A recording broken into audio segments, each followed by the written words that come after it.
Atrocity कायद्याखाली गुन्हा दाखल झाल्यानंतर श्रीगोंदामधील बाळासाहेब नाहाटा यांनी स्पष्टीकरण दिलंय। तर हा प्रकार म्हणजे राजकीय षडयंत्र असल्याचा त्यांनी गंभीर आरोप करत पुरावे म्हणून व्हिडिओ क्लिप देखील सादर करणार असल्याचं त्यांनी सांगितलंय। श्रीगोंदा तालुक्यातील लोणी व्यंकनाथ येथील बाळासाहेब नाहाटा यांच्यावर अनुसूचित जाती जमाती अत्याचार प्रतिबंधक कायद्याअंतर्गत आणि भारतीय न्याय संहितेच्या विविध कलमान्वये गुन्हा दाखल करण्यात आलाय। मात्र नाहाटा यांनी हे गुन्हे राजकीय द्वेष आणि वैमनस्यापोटी दाखल झाले असून हे खोटे असल्याचा गंभीर आरोप केलाय।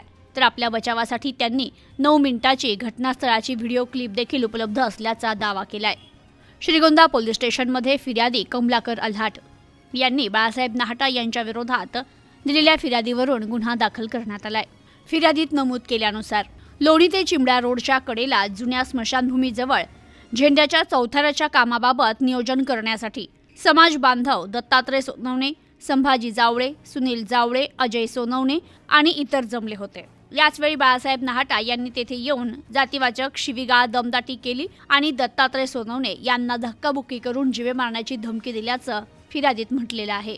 मात्र नाहाटा यांनी आपल्यावर गुन्हा दाखल झाल्यानंतर प्रसार माध्यमांशी संवाद साधत आपली बाजू मांडली आहे। त्यांनी म्हटलंय की या तक्रारीत कुठलंच तथ्य नाहीये। माझ्यावर राजकीय द्वेष आणि वैमनस्यापोटी गुन्हे दाखल करण्यात आले। काही संधी साधू लोक या लोकांना पुढे करून माझ्या विरोधात राजकीय षडयंत्र साधण्याचा प्रयत्न करतायत।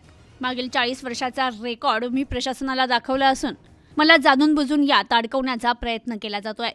नाहाटा यांच्याकडे 9 मिनिटाची घटनास्थळाची व्हिडिओ क्लिप उपलब्ध आहे, ज्यात त्यांनी कुठेही अश्लील वाच्य किंवा जातीवाचक शिवीगाळ केलेली नाही।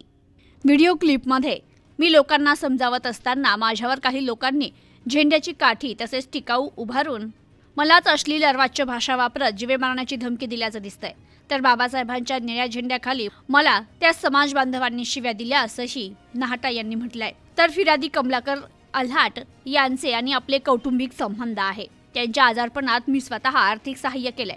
बौद्ध समाज, मातंग समाज आणि लोणी गावातील मागासवर्गीय समाजाशी आपले ऋणानुबंधाचे संबंध आहे।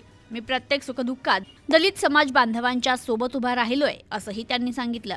मी जनप्रतिनिधी आणि सरपंच पती या नात्यानं मातंग समाज बांधव आणि बौद्ध समाज यांच्या प्रश्नात समन्वय साधण्यासाठी मध्यस्थी केली होती। मात्र या घटनेचं असं राजकारण होऊन माझ्यावरच आरोप प्रत्यारोप होतील हे मला माहीत नव्हतं, अशी खंतही त्यांनी व्यक्त केली। तर अनेक वर्षापासून ज्या समाजानं सहकार्य आणि सद्भावना दाखवली त्यांनीच उलट आपल्यावर गुन्हे दाखल केल्यानं बाळासाहेब नाहाटा यांनी अतिशय वाईट अनुभूती आल्याचं स्पष्ट केलं। नाहाटा यांच्यावरील विश्वासामुळे त्यांचे कार्यकर्ते, पदाधिकारी आणि गावकरी संतप्त झाले। तर या घटनेचा निषेध म्हणून गावकरी गाव बंद करण्याच्या तयारीत असल्याची माहिती मिळतेय। Bureau report, news today 24, Shrigonda, Ahilyanagar.